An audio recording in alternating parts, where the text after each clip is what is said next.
Hi, I'm Rebecca Ryan. I'm a shamanic witch in Melbourne, Victoria. Depression and how to build context. I want to get really specific about ways that you can combat depression by building context. So, 3 practices that build context are, first of all, to begin each day with you. So, that is to start your day with things that encourage you to feel well. The Artist's Way famously asks us to begin each day writing 3 pages. So it's called morning pages. You wake up, the very first thing you do is grab pen and paper and just write whatever comes to mind. That one's quite famous. It has an interesting effect of bringing your creative self forward, and it can be an inspiring way to start the day. You can write your dreams down, you can just catch random thoughts that are flowing through. It's like you're collecting yourself to begin your day. Things which are more common often are to start the day with things that make you happy. So for some of us that is each morning taking an extra 10 minutes to take a cup of tea or coffee, stand in the sunshine and enjoy the feeling of the sun on your back. To sit somewhere, so have a favourite place in your house that you sit down quietly when you have the chance, preferably as soon after you get up as possible, just to be able to be calm and to maybe think thoughts of gratitude, to have a glass of water and think how lucky you are to be alive, etc., etc. There are a lot of different ways that you can do this. You can breathe in fresh air and observe the plants and the animals who share the space with you. All of these things help to build context. These are very small. This is a very small, just catching the first few moments or even maybe the first half hour after you wake up, to collect yourself inside yourself, to appreciate the start of the day and to be able to consciously connect with yourself, to bring your energy into the day with you. Most meditation disciplines recommend a centering practice in the first few moments of each day. That could be chanting, that could be concentrating on your breath just for a little bit, being present with the inhale and the exhale of what it is to be you, alive in this day, to something as complex like full kriyas and yoga poses, etc. There are ways that you can build context each morning which will fit your schedule and fit your routine. This might mean that you get up an extra 10 or 15 minutes early. It might mean that you reorganize your patterns in your household just a little bit, but catching those first few moments can make an enormous difference to how you feel and how your energy runs through the day. It can make you feel that you are being more proactive and less reactive. It could have all sorts of benefits. I have never seen anyone who has this practice over the course of days and weeks and months and years who isn't grateful for it and consider themselves much more anchored and much more grounded because of it. It's easy to do.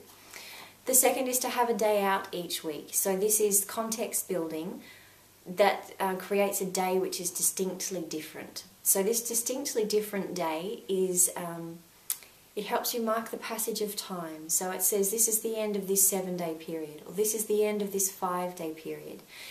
Distinctly different is preferable as a day of rest, or even half of a day of rest, where you just are able to sit back, reconnect with your body, have some space and rest time for you.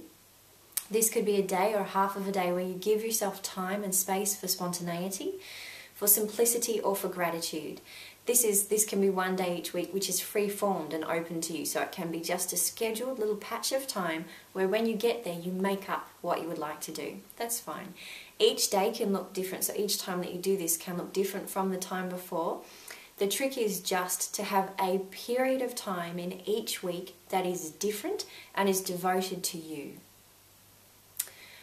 And the third is then each month you can begin to notice your energy ups and downs. So some people keep notes on how energized they feel through each day. So you might have a day in the week which generally you feel less energized, and then a day where you feel more clear and more capable.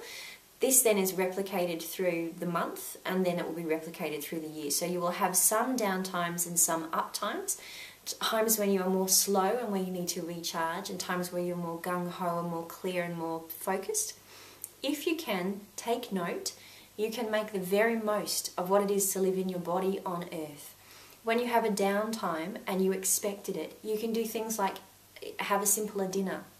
You can know that for this coming day or for this coming week, I will want to go to bed earlier. You can make the little adjustments to actually manage your energy ups and downs, What I have found this speaks to is two things. One is that you understand your own context, so you have a greater appreciation for who you are living in your body on earth at this particular time.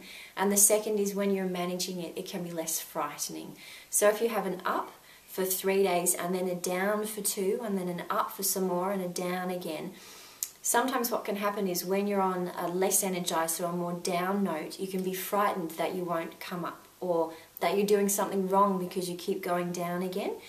If you are able to note those rhythms and note those cycles, you can manage them and you can potentially reassure yourself that you will come up again. So it can have a psychological benefit of not feeling panicked or not feeling stuck. Context speaks to where am I?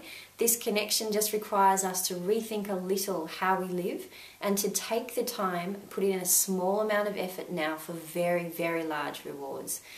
Taking the time to build this daily practice of context pays off almost immediately. You will feel the difference within the space of a week, I guarantee it.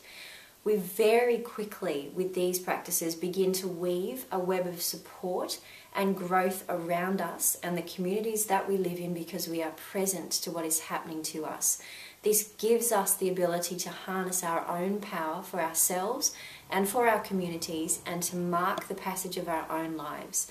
Context building gives us the greatest capacity on a day-to-day basis to actually see what we need, respond to what we need in that moment, in that time, and therefore create anchors which will shore us up against depression, or if we are already depressed, help to build steps up and out of it.